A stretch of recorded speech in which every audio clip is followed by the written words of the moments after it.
नमस्कार, तपाईहरुलाई हार्दिक हार्दिक स्वागत छ। निर्वाचनको पूर्व सन्ध्यामा देशमा एकदमै राजनीतिक माहौल बढिसकेको छ। अब हामी आज विश्व शान्तिको कामना गर्दै गौतम बुद्धको प्रतिमालाई साँची राखेर यो देशको राजनीतिक विश्लेषण गर्नको लागि आदरणीय मामा झलक प्रसाद लामिछाने हामीसँग हाम्रो माझमा हुनुहुन्छ। धन्यवाद। म चाहिँ एमाले समर्थक होइन, म जसले राम्रो काम गर्छ त्यसैको समर्थक हो अनि नराम्रो काम गर्नेको चाहिँ विरोधी हो। अब गौतम बुद्धको यो प्रतिमा अगाडि आएर चाहिँ के एउटा याद आयो भने देशमा एकदम अशान्ति छ, सबै मान्छे असन्तुष्ट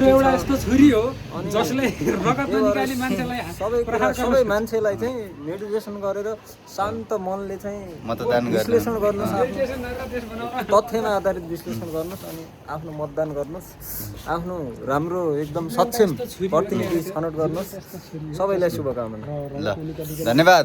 अब अन्तिम कुरा तपाईको अब देश केही समयमा निर्वाचनमा गइसक्यो। अब 21 गतेको मतदानपछि यो देशको के हुन सक्छ, तपाईको विश्लेषण के छ? मेरो विश्लेषण अब त्यस्तो ठ्याट्टै भन्न त सकिन्न, तर अब नयाँ युवाहरू आउनुपर्छ। नयाँ भन्दा फेरि कुनै एजेन्डा नभएर अब त्यो हाउको भरमा आएको मान्छेलाई अलिक न, अब नयाँ आउनुपर्छ। नयाँ खारिएको एकदमै के नयाँ भएर पनि अनुभवी, त्यसपछि सबै कुराले हाम्रो चाहिँ नेतृत्वमा आउनुपर्छ। जस्तै गगन थापा पुरानो भए पनि पुरानो मिसिएर पनि नयाँ सहितको के एकदम राम्रो। धन्यवाद धन्यवाद। हामीसँग हाम्रो मामा पनि हुनुहुन्छ। के छ, तपाईले यो देश अब निर्वाचनमा जाँदैछ, सुरुमा यता धेरै आत्तिए जस्तो लाग्यो, पहिला उहाँको विचार लिइहालौँ। बोलेको बोले ल तपाईको के छ भने? केही छैन भन्छ मेरो, म चाहिँ कुनै दलको कार्यकर्ता पनि होइन, म झोले पनि होइन होइन। मलाई चाहिँ देश चाहिँ अब होइन राजनीतिक माहौल छ अहिलेको, जुन राजनीतिक माहौलबाट निर्वाचित भइसकेपछि देश चाहिँ एउटा सिस्टममा जाने गरी स्थायी सरकार होस् भन्ने मेरो कामना छ। त्यस्तो केही छैन, अरू केही छैन भन्छ। अनि देश चाहिँ सिस्टममा बन्नुपर्छ। अब चाहिँ अब सरकार चाहिँ 6 महिना परिवर्तन हुन चाहिँ हुन्न भन्ने चाहिँ मेरो हो। सक्षम व्यक्ति आउनुपर्छ, सक्षम व्यक्तिले राइट म्यान इन राइट प्लेसको सिद्धान्त अनुसार राइट मेन इन राइट प्लेसको थिङ्किङ। ल तपाईँलाई पनि धन्यवाद छ आफ्नो अमूल्य विचार र सुझावको लागि। हामीसँग विष्णु प्रसाद पौडेलजी हुनुहुन्छ। नेपाल सरकारको पूर्व अर्थमन्त्रीको नाम मात्रै जोडिएको छ उहाँसँग। अर्थतन्त्रको ज्ञान कतिको छ? ल सुरुमै तपाईँले पहिलो प्रश्न, यो देशको अर्थतन्त्रमा अब कस्तो खालको परिवर्तन चाहनुहुन्छ तपाईँ निर्वाचनपछि? एकदम प्योर अर्थतन्त्रमा परिवर्तन गर्नलाई विष्णु पौडेलकै आवश्यक छ भन्ने म ठान्छु। किनकि उहाँ आउँदाखेरि हाम्रो सेयर बजार अलि मात्र जान्छ। हामी लोकसेवा पढ्ने विद्यार्थीको लागि सेयरको कारोबार भनेको एउटा के अरे हो के सानो दिनु भने आर्थिक सहायता हो।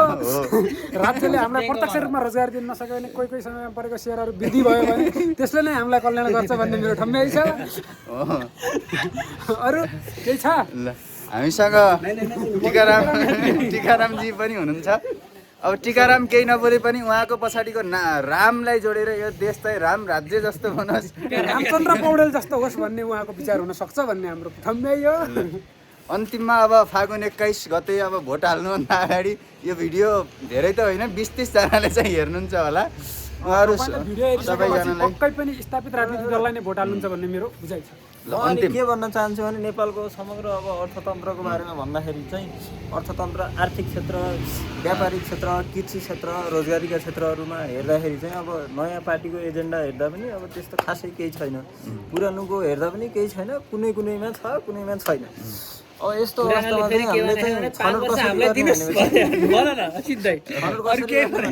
कृषि क्षेत्रमा नेपालमा चाहिँ कृषि क्षेत्र चाहिँ कसरी विकास गर्ने, समस्या के छ, कुन माटोमा कुन कृषि उब्जनी हुन्छ, अनि किसानहरूलाई कसरी सहुलियत प्रदान गर्ने, समयमा मल कसरी दिने, यस्तो कुरालाई विचार गरेर मतदान गर्ने।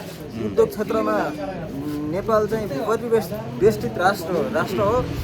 त्यस कारणले अब कम हल्का खाले वस्तु उत्पादन गरेर कसरी निर्यात बढाउने, त्यस पछाडि नेपालको व्यापारीहरू धेरैजसो नेपालमा उत्पादन गरेको वस्तु बेच्दैन, बाहिरबाट ल्याउने यहाँदेखि अनि बेच्ने रेडिमेड वस्तुहरू बेच्छन्। नेपालमा कसरी वस्तु सेवाहरू जस्तै कपडाहरू, जुत्ता कपडाहरू कसरी उत्पादन गर्ने, यस्तो यस्तो प्लानिङ कुनै पार्टीको पनि छैन। म यसो विचार गर्छु, जस्तै रोजगार दिने भन्छ, अब कुन क्षेत्रमा कसरी रोजगार दिने, रोजगारी कसरी सिर्जना हुन सकेन, त्यो केही विश्लेषण कुनै पार्टीको पनि छैन।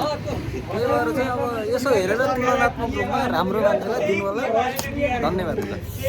ल धन्यवाद। अब समग्रमा हामी पनि अब निर्वाचनको माहौल देशमा एकदमै बढिसकेको छ। अब आफ्नो भोटको सही सदुपयोग गर्नु होला, सकेसम्म राम्रोलाई छान्नु होला, राम्रो भेटाउनु भएन भने पनि कम नराम्रोलाई छान्नु होला। अरू सबै गर्नु होला। हिजोका कट्टर एमाले माओवादी राप्रपा समर्थकहरूलाई रासपाको एकदम निष्कलङ्क राम्रो सक्षम समाजसेवी राजनीतिक नेतृत्व चाहिँ नबनिदिनु होला।